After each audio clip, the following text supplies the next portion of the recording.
Welcome to another episode of today's Conversations on Leadership, powered by Life University. I'm your host, Dr. Gilles LaMarche, and I'm thrilled today to have a newfound friend that I met maybe 6 or 8 months ago, who practices right here in Georgia. Dr. Rhett Bergeron has over 20 years of experience as a regenerative medicine physician. He currently serves in the practice Real Health Medical, located in both Roswell and Stockbridge, Georgia. Dr. Bergeron grew up in Baton Rouge, Louisiana, received his medical education at Louisiana State University Medical School, located in New Orleans. After graduation, he completed an internship in pediatrics and internal medicine at the Charity Hospital System of Louisiana. He finished his family medicine residency at Earl K. Long Medical Center in Baton Rouge. Before joining Real Health Medical, Dr. Bergeron worked at a research laboratory studying the immune system in chronic fatigue, fibromyalgia, and cancer patients.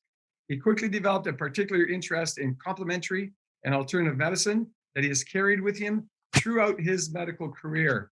Dr. Bergeron, such a pleasure to have you with me early this morning. Thanks for joining me. Well, thank you. I'm excited to be here, and I look forward to interacting with your audience.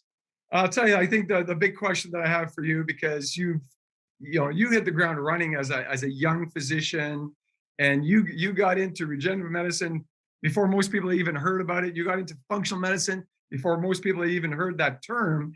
So the big question I think that I have for you, and to help our audience, all our listeners, what is it that people could do, in your view, and based on all the experience you have, so that they can really rediscover their health?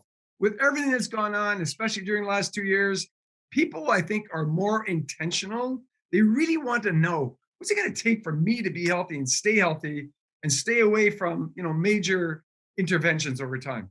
Well, I will tell you that is probably one of the most important questions that you or I or our audience could ever consider. And I only wish I would have had that question posed yesterday so I could think about it overnight. But as you alluded to in your opening statement or into the question, the last 2 years have been trying for America and the world. And I'd like to summarize the last 2 years in one way by saying it's a wake-up call. And I think that it's an example of something that can really bring threat to our health and our lives and our loved ones. So it's a wake-up call, and we really need to assess the situation. I think we have the gift of life, and we have the responsibility to take care of that life and, of course, our health.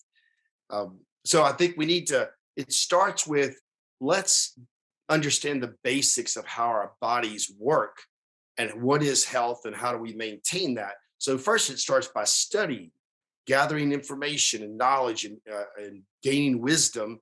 And I think it starts on an individual level, but because life is complicated and the world is complicated, we each must find a team of people to work with, to do life with. So we need healthcare advisors. We might need legal and business advisors. So we need to find people in the healthcare field that we can trust, who understand the real mechanisms of disease. What are the triggers?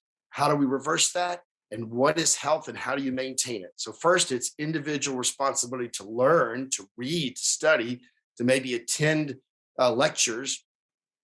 And then secondly, add people to your team that are trustworthy, that really are putting the client or the patient first, and that really operate by the principle of first do no harm. So on a preventive basis, if when you speak to a patient and you tell them, these are all the things you could be doing if you chose to really follow a paradigm of healthy living, healthy eating, what are some of the basic suggestions that you make to people? Because I remember when I was in practice, it was even hard to get people to exercise regularly. So what are some of the suggestions that you make? And I would say, what kind of track record do you have with getting people to do what they want to get done?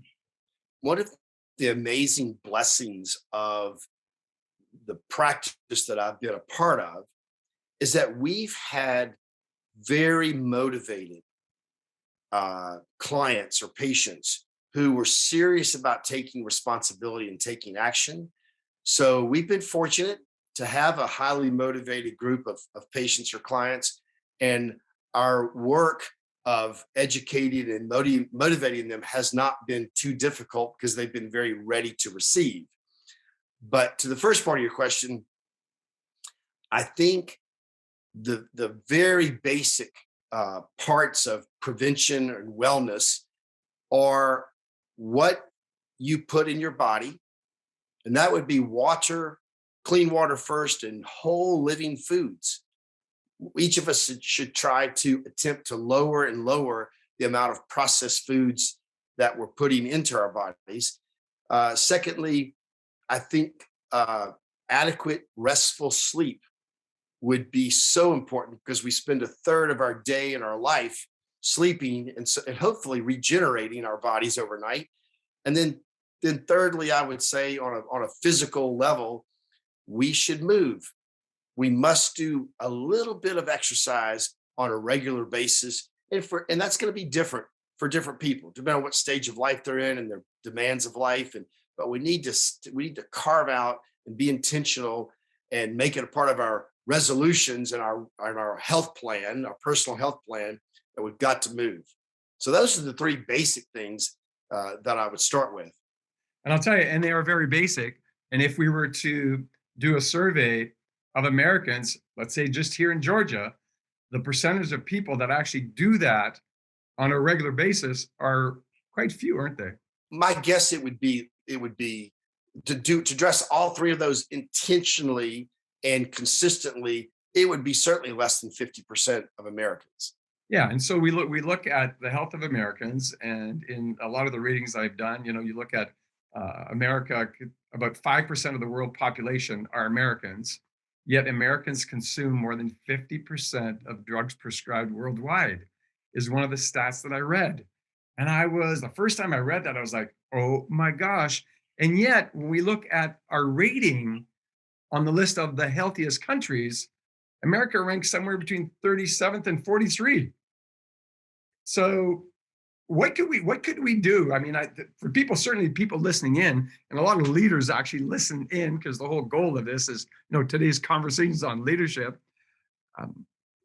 Our leaders, if they start setting the example, first of all, as a parent, if a parent starts setting the example and we go back to our neighborhoods and get outside and walk for 15, 20 minutes every single day, for those of you who have children and do that with your kids, that alone would change people, wouldn't it?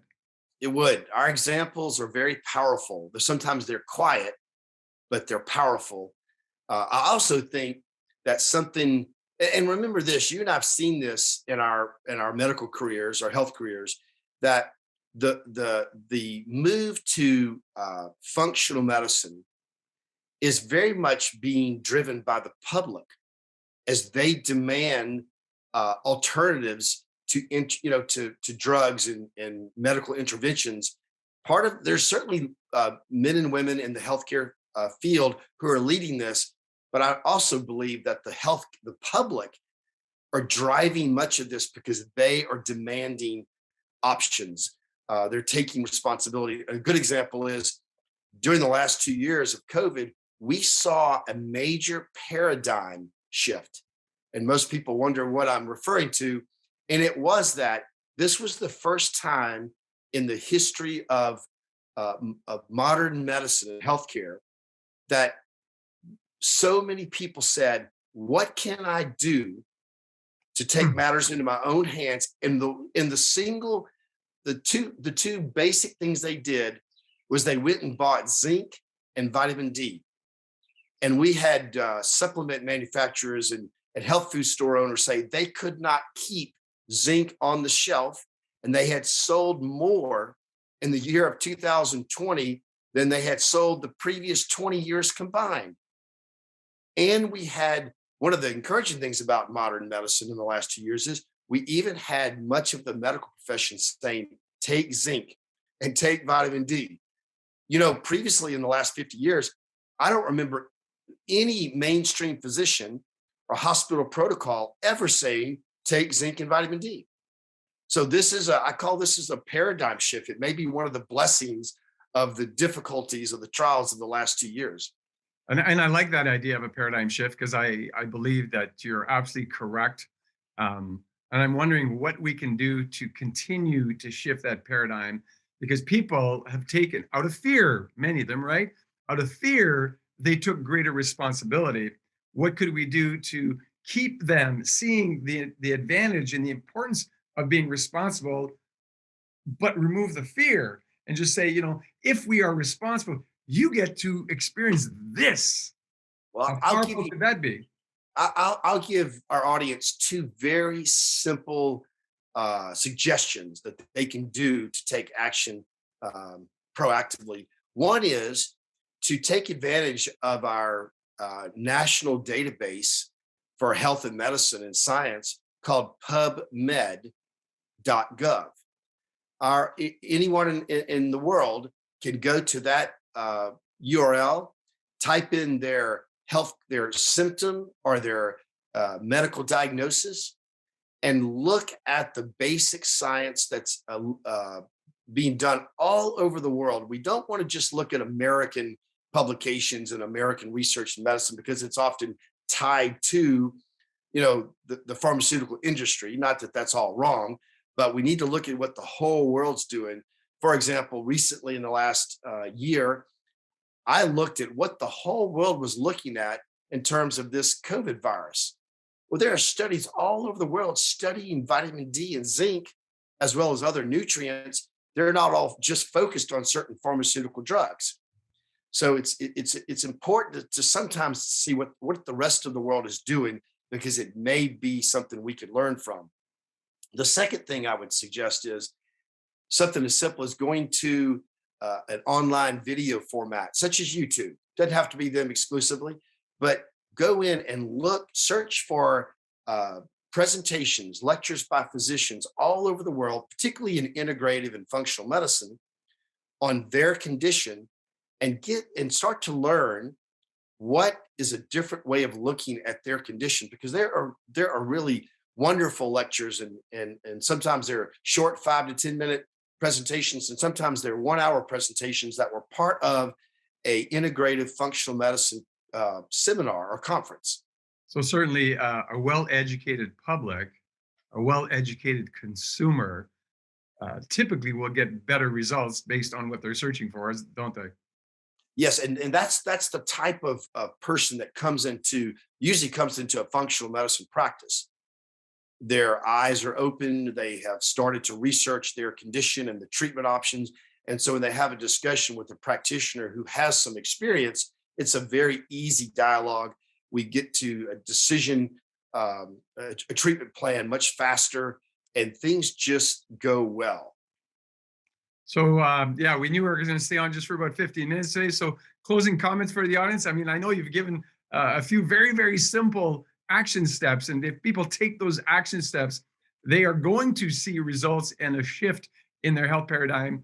And usually quite quickly. I mean, I have seen people change in 2 to 4 weeks just by choosing to take a 20-minute walk every single day. And I know I live in a beautiful neighborhood here in Georgia, about 75 houses, I think, in our neighborhood, relatively affluent neighborhood. I hardly ever see anybody outside. Like I go for a walk or a run in my neighborhood. I'd be lucky if I run into someone that I could wave to, I don't know, 3 times out of 20, maybe. Well, I think a few very brief closing suggestions or comments are: one, everyone can walk. It's a form of exercise, almost everyone. It's the simplest, easiest thing you can do. And you can do it with a friend, your neighbor, your spouse. That's number one. Number two, something that is very beneficial to almost every person is to do something as simple as intermittent fasting. It's very simple. And there are decades of research in regard to the lower our calorie consumption generally correlates with the longer we live and the better our quality of life. So those are two simple suggestions. The last thing I would say, since this is primarily about leadership, we have to remember that our example, our consistent daily actions are a form of leadership. other people are watching, and other people over time will take note, and they will often engage you in what you're doing and why you're doing it, and they will often follow you when it's a positive action. Well, thank you for sharing your wisdom and your knowledge with our audience today. If anybody thought, hey, I really like this guy, maybe I'd like to go see him at his practice, what's the best way for them to get a hold of you? The simplest and the best way to do it is to go to our website, realhealthmedical.com. Pretty easy, realhealthmedical.com. I know Dr. Bergeron personally, and I can tell you that if you're looking for a great physician in that world, he's it, especially if you're in Georgia. Once again, thanks for joining me. I know our audience will benefit from what your suggestions, and some of them so simple that anybody can start implementing starting today. So choose to lead your life by leading your health measures so that you can be a great example to others, but also benefit from being really, really healthy. Thanks, Dr. Bergeron.